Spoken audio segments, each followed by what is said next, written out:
Good day, everyone. I am Marilu Arias Lota. I am here to continue to report the different learners in marginalized groups. Child maltreatment or child abuse is a serious matter that has direct, extensive, and lifetime effects on children. It may lead to physical harm or impairments, negatively affect cognitive functioning and socio-emotional adjustment, weaken the nervous and immune systems, and lead to death. A global systematic review and meta-analysis of the relationships between violence in childhood and educational outcomes by Frey et al. 2018 showed that all kinds of abuse and cruelty in childhood have an effect on educational outcomes, which included school dropout or graduation, school absence, academic achievement, and other educational outcomes such as grade retention, learning outcomes, and remedial classes. D. Refugees or displaced children.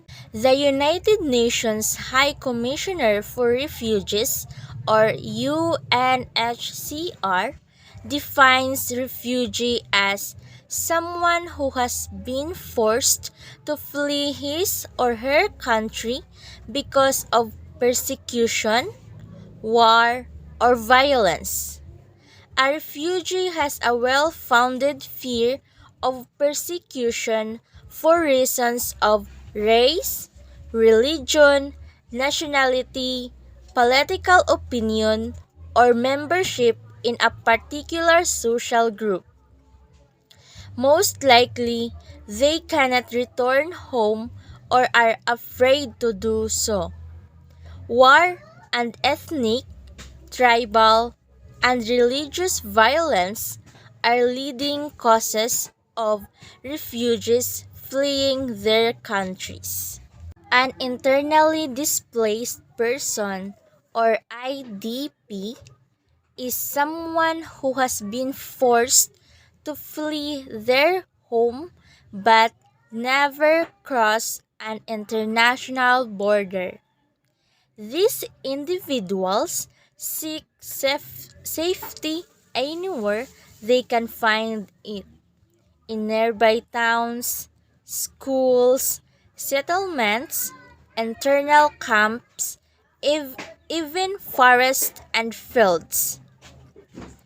IDPs, which include people displaced by internal strife and natural disasters, are the largest group that UNHCR assists.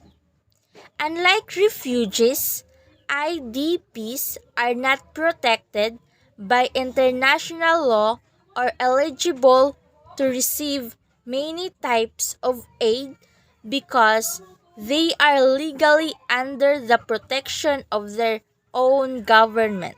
According to the most recent statistics from the UN, there are 21.3 million refugees and 51% are below 18 years of age. This is the highest record so far since World War II. The refugees and the internally displaced children have something in common. They are not in their homes. They are not secure. There is also a big possibility that they could be or are separated from their family, friends, and community. They are lonely and they feel they are treated unfairly. They are in a situation that does not allow them to enjoy freedom of movement and also freedom to go to school. They are often mixed with people from different cultures and beliefs. They live in tents or desolate housing facilities that are boxed in by barbed wires or fences. They are in distress, scared, and uncertain about what is going to happen to them, for how long, and what their future is going to be like. The present situation of these children is complicated, and there are no answers to this problem yet. However, other questions are arising. Who or what will they be in the future? Will they grow up to be good citizens of their country, or will they be the next group of terrorists who will be a burden and a threat to the world? Concerns over what will become of these children should be enough to make us take a serious look at how we can make education work for them.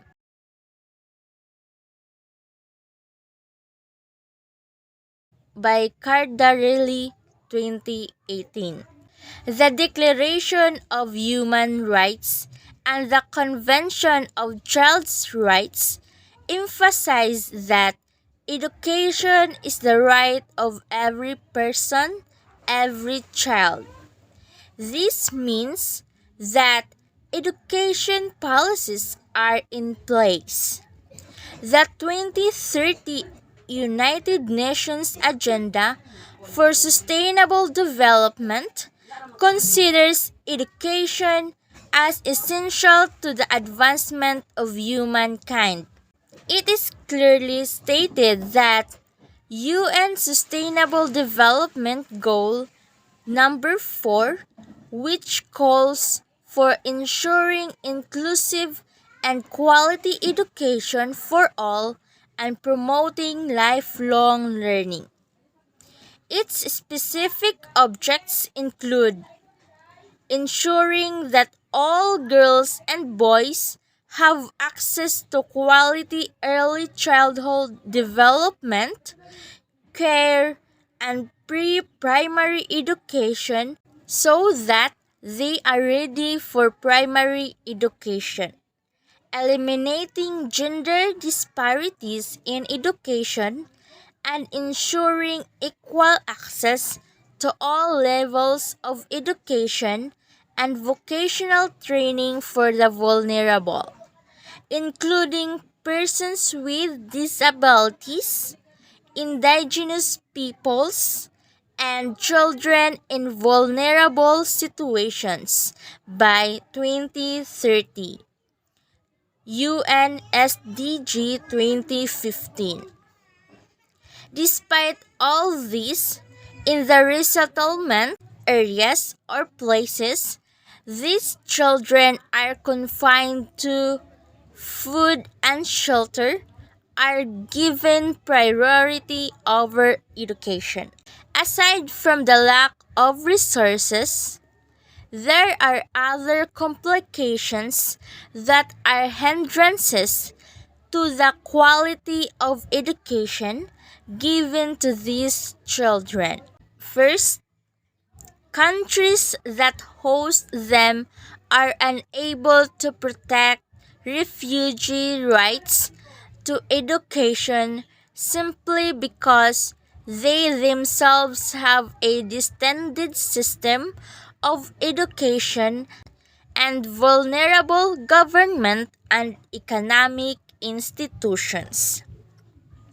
Second, because of the length of time refugees and displaced children are in resettlement and refugee areas, educational resources given to them do not allow for quality education. Shifts to accommodate children overtire the teachers and shorten learning time. Third, Language and the lack of materials is also a concern.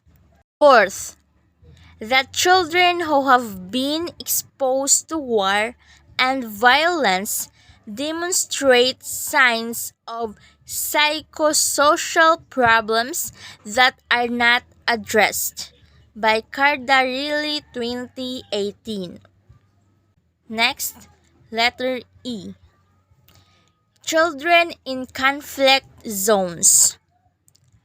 All wars, whether just or unjust, disastrous or victorious, are waged against the child. By Eglantine Jeb. In December 2018, Manuel Fontaine, UNICEF Director for Emergency Programs, said, children living in conflict zones around the world have continued to suffer through extreme levels of violence over the past 12 months, and the world has continued to fail them. For too long, parties to conflict have been committing atrocities with near total impunity, and it is only getting worse. Much more can and must be done to protect and assist children. It is said that children in countries that are at war are being used as human shields, killed, maimed, or recruited to fight. Rape, forced marriage, and abduction have become standard tactics in conflicts from Syria to Yemen, and from the Democratic Republic of the Congo to Nigeria, South Sudan, and Myanmar. Source from UNICEF Press Release 2018. That children have rights accorded to them by law, by the Convention of Child's Rights, but it is the utter disrespect and disregard for these rights that is brought about by the unresponsiveness of governments and even, at times, connivance with the perpetrators that is causing the children harm. It is also sad to note that other countries are not helpful in solving this problem. This source from Save the Children Report 2019. The UN has identified 6 categories of human rights violations against children, known as the 6 grave violations. These violations include the killing and maiming of children, the abduction of children, the recruitment or use of children as soldiers, sexual violence against children, attacks against schools or hospitals, and the denial of humanitarian access. The first 4 are direct acts of violence against children, and the last 2 are indirect actions that cause harm to children and directly relate to health care and health workers. The commission of any of these violations constitutes a breach of international humanitarian law. Source: UN Working Paper 1, 2013, as cited in Kader et al. 2018. Despite the law, the number of children caught in conflict zones is still increasing, and many are being deliberately targeted. The way wars are being fought in this present day demonstrates a total disregard for children and schools. Children are constantly getting killed, and or hurt, lost their parents, family, have very poor health, and mental states are under toxic stress. This causes both physical and psychological trauma that will have enduring effects. When they are raped, they are condemned, and if they get pregnant, their unborn children are unwanted and stigmatized. Being a child soldier makes them lose their identity and exposes them to conditions that will have a long lasting effect on their mental health. There are countless effects of armed conflict on children who are very vulnerable and unable to protect themselves. The effect on the children's education enrollment is going down. A lot of children are dropping out of school. School conditions are bad. There are low levels of educational attainment and abuse is committed. Source by Kader et al. 2018. Is there something that can be done for the children caught in armed conflict? There have been governments and countries that have upheld children's rights. They are firm with their law and values and look out for the children's welfare and safety. Leaders and governments have an important role to play to put a stop to this injustice and violence against children in armed conflicts. The responsibility does not stop with them. Every person has the responsibility to look out for these children and make a stand for them. This chapter has presented information on learners from marginalized groups, especially the